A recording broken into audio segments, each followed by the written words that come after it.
So today we are measuring the volume of classroom 235.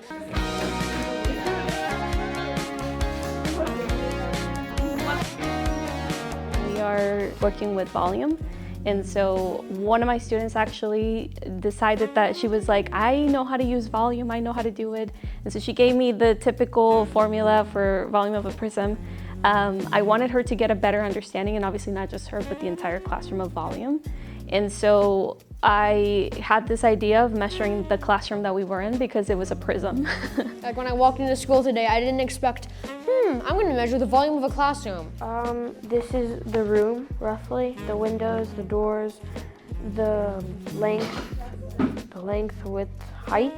And then this is our math and how to find volume.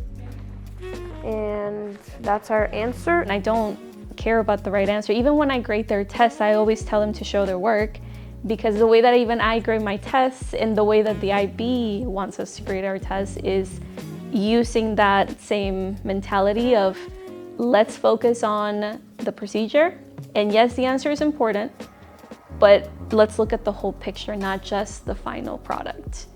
And so I think that's really what I want my students to get out of my class. The square and then the triangle? Yes. So it's actually, because it's a trapezoid, we can cut it into a composite figure, right? So we can cut it into two different shapes. So a rectangle, like you said, and then at the top, what do you see?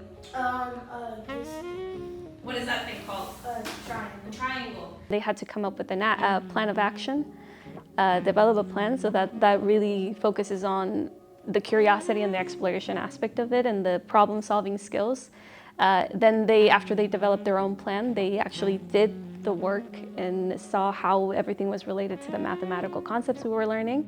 Well, I mainly already knew how to do volume, but it was also surprising having to actually use it in an actual, to measure the volume of a classroom. The way that I see it is I'm not teaching them how to do something, I am simply teaching them how to approach it. And so once they learn that and they are confident in the way that they approach certain problems, they'll do it on their own. I don't need to tell them, So that's, I think, my student-centered approach. I don't need to tell them, they just kind of explore and figure it out themselves eventually.